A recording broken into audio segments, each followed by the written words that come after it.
Okay, picture a massive offshore oil platform. Now, I want you to imagine a single microscopic stray spark from a grinding wheel. In exactly 60 seconds, that one tiny spark can completely compromise a multi-billion-dollar asset. Those are the very real, very extreme stakes of industrial hot work. Welcome to today's Explainer, where we're breaking down the absolutely essential fire prevention codes that stand between a safe routine shift and a total disaster. $161,000. Yeah, you heard that right. That is the potential penalty from OSHA for a single willful safety violation. And frankly, that's really just the regulatory fine. It doesn't even begin to cover the billions lost in operational downtime, catastrophic equipment replacement, or, tragically, the cost to human life. When we talk about hot work, the financial and life safety risks are just monumental.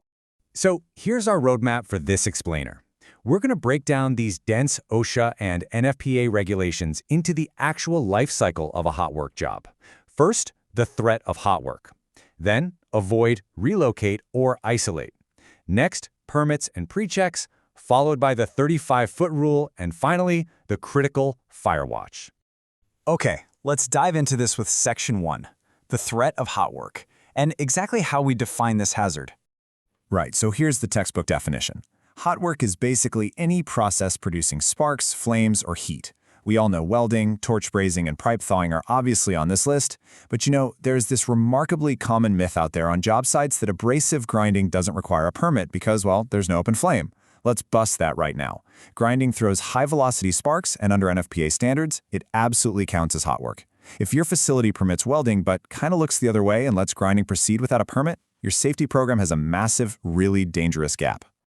To truly get a handle on the rules, we have to navigate a pretty confusing regulatory landscape. Get this, the federal OSHA standard, 1910.252, actually still incorporates the 1962 edition of the NFPA baseline for its regulations.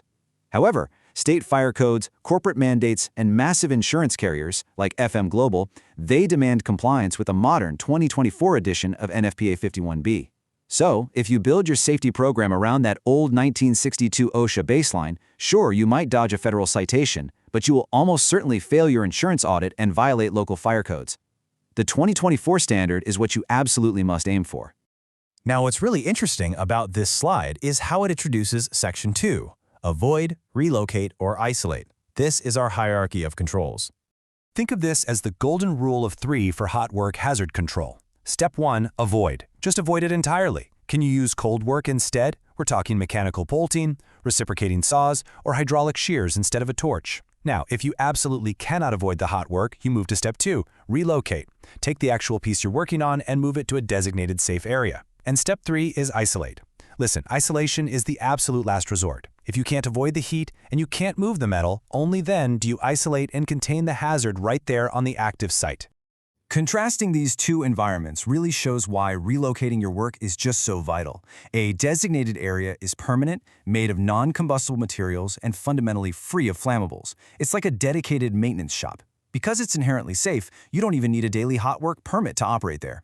A permit-required area, on the other hand, is a temporary setup right out there on the active floor, full of potential flammable risks, and it requires rigorous daily checks. So relocating to a designated area doesn't just bump up your safety, it dramatically cuts operational costs because it eliminates the need for daily administrative permits, dedicated fire watches, and constant atmospheric monitoring. So, what happens when you absolutely must isolate? That brings us to Section 3, permits and pre-checks, and how we go about authorizing the work. Let's say you have to weld a pipe that's permanently bolted to a refinery floor. You have to isolate the work in a temporary location. The absolute crux of this is the permit authorizing individual, or the PAI. Listen, if you are serving as the PAI, you hold the ultimate safety liability. It's your heavy responsibility to physically inspect that area, verify every single safety condition is met, and authorize the permit before a single arc is struck. You are not just signing some routine piece of paper, you're legally and operationally certifying that the site will not burn down on your watch. And right before that work actually begins, the welder has to run through this vital pre-job PPE and equipment checklist. It's got to be rapid, but it has to be routine. Test your auto-darkening helmet with a light source, make sure that battery is live. Put on your flame-resistant clothing. Clear your ventilation paths to avoid any toxic fume buildup. And this next one is absolutely crucial. Remove any synthetic clothing. If a spark hits nylon or polyester, it will literally melt right to your skin. And finally, meticulously inspect your welding cables and gas hoses for any cuts, kinks, or exposed wiring. You know, OSHA leaves literally nothing to guesswork here. Even the required shade number of your eye protection changes based on the exact operation you're doing. For a standard shielded metal arc weld, you're going to need a shade number 10. Switch over to gas shielded arc welding on ferrous metals, now you need a 12. Carbon arc welding jumps all the way up to a 14, while simple soldering only requires a 2. The standard is absolute, no exceptions. And this brilliantly illustrates Section 4, the 35-foot rule, which establishes your primary defensive perimeter. 35. That is the magic number in hot work safety. 35 feet, or roughly 10.7 meters. That's the exact distance that high-velocity sparks and molten slag can travel from your point of operation. Because of that specific distance, a 35-foot radius dictates your main defensive perimeter on any job site. Within that exact 35-foot radius, the prep work is just relentless. First, you gotta sweep combustible floors entirely clean of stuff like paper clippings or wood shavings. If the floor itself is combustible, you must wet it down or cover it completely with damp sand. You have to seal all wall and floor openings with tight-fitting metal covers so sparks can't migrate through the cracks and start a fire on a lower level. You even need to drape wet rags over nearby automatic sprinkler heads to prevent them from accidentally going off. Just, remember to take them off immediately after. Finally, any immovable hazards have to be heavily protected with FM-approved fire blankets. But hey, let's be realistic here for a second. What if you're on a deeply congested offshore platform where clearing a 35-foot radius is literally physically impossible? Well, that's where modern tech comes in. Hot work safety enclosures, like petrohabitats, are the ultimate isolation tool. These are modular enclosures that completely surround the welder. They use positive pressure to totally isolate the ignition source from the flammable atmosphere outside. It's like containing the hazard in a bubble, allowing production to safely continue right next door. But listen, even after that welding machine is turned off and the physical work is done, make no mistake, this is the exact moment the actual danger hits its absolute peak.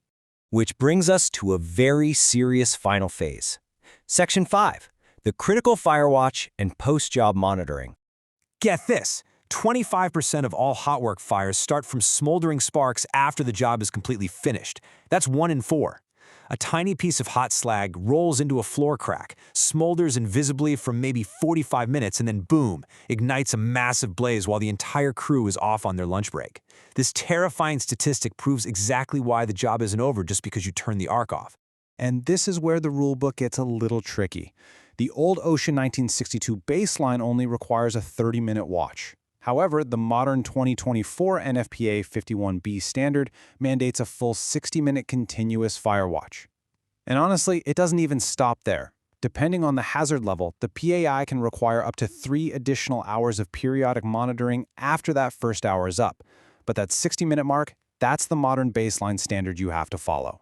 Here's the kicker, and it's a huge warning for anyone managing a site. If any hot work restarts, the post-work fire watch clock is immediately reset to 0. So if your welder decides to make a quick final cut or does a brief 10-second grind just to smooth out a joint, that 60-minute countdown has to start all over again from the very beginning. There are absolutely 0 shortcuts when it comes to smoldering heat.